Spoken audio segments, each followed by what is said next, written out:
Assalamualaikum warahmatullahi wabarakatuh. Alhamdulillahilladzi arsala rasulahu bil huda wa dinil haq liyudhhirahu 'ala dini kullih walau karihal musyrikun. Asyhadu an la ilaha illallah wahdahu la syarikalah wa asyhadu anna Muhammadan abduhu wa rasuluh. Amma ba'du. Segala puji hanyalah milik Allah Subhanahu wa taala, dan hanya kepadanya lah kita mohon ampunan dan pertolongan. Mudah-mudahan kita senantiasa istiqomah dalam menjalankan aturan Allah dan Rasul-Nya. Yang saya hormati Bapak dosen pengampu mata kuliah fikih dan pembelajaran.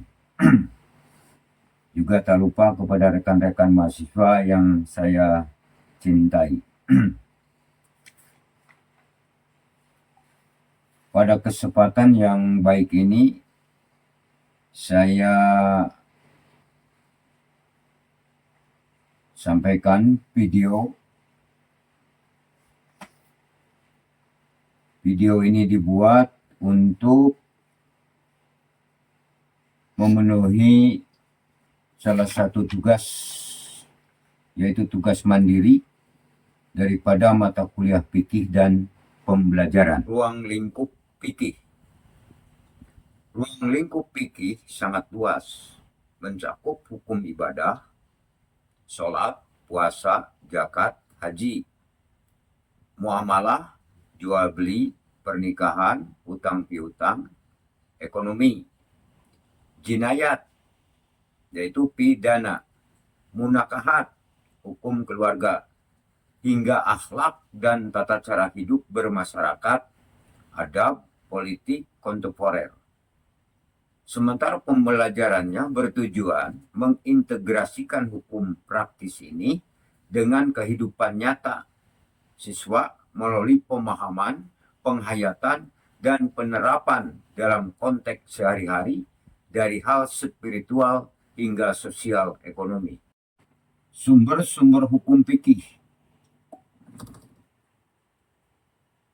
Al-Quran sebagai sumber utama.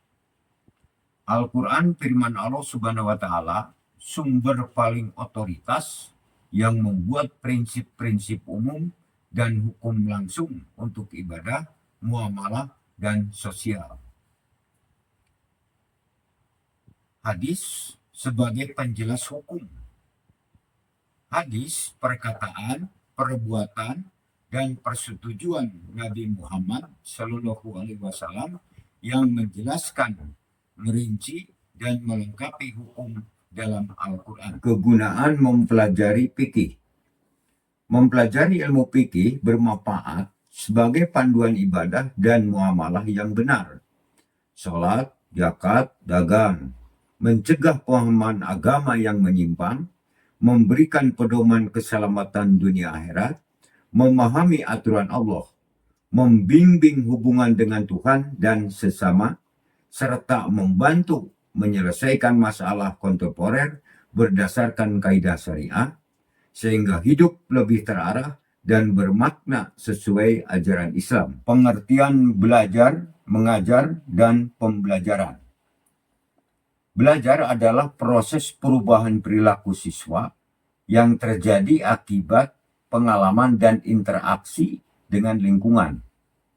Proses ini melibatkan pengetahuan dan keterampilan yang diperoleh. Mengajar merupakan aktivitas yang dilakukan oleh guru untuk membimbing siswa agar dapat belajar dengan efektif. Ini mencakup berbagai strategi dan teknik penyampaian materi. Pembelajaran adalah upaya terencana yang menciptakan kondisi agar peserta didik belajar secara aktif dan bermakna, menghasilkan perubahan dalam perilaku kognitif, afektif, dan psikomotor. Hakikat pembelajaran adalah proses interaksi antara peserta didik dengan pendidik, dan sumber belajar yang bertujuan untuk membantu peserta didik mengembangkan potensi diri secara aktif sehingga terjadi perubahan perilaku ke arah yang lebih baik. Ini bukan sekedar transfer ilmu, tetapi juga mencakup penguasaan, kemahiran pembentukan sikap, dan kepercayaan. Model pembelajaran adalah strategi yang digunakan untuk mengatur penyajian materi secara efektif, memastikan tujuan pembelajaran tercapai. Contohnya, pembelajaran berbasis masalah, PBL. PBL adalah model yang mengajak siswa untuk memecahkan masalah dunia nyata, meningkatkan keterampilan berpikir kritis dan kolaboratif. Nah, pembelajaran berbasis proyek, PJBL. PJBL melibatkan siswa dalam proyek yang menyeluruh, mendorong kreativitas dan penerapan pengetahuan dalam konteks yang lebih luas. Strategi pembelajaran adalah rencana atau serangkaian langkah sistematis yang dirancang guru untuk mencapai tujuan pendidikan, melibatkan penggunaan metode, teknik, media, dan sumber belajar secara efektif agar siswa mampu memahami materi, mengembangkan keterampilan berpikir, dan mencapai hasil belajar optimal.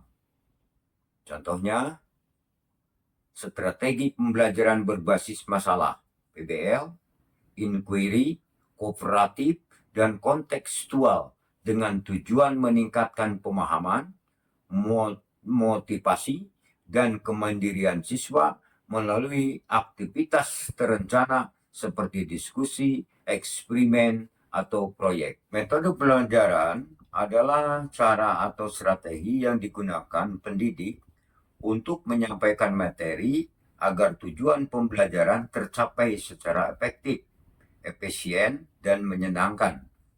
Seperti diskusi, tanya jawab, demonstrasi, eksperimen, problem based learning, PJBL, dan cooperative learning.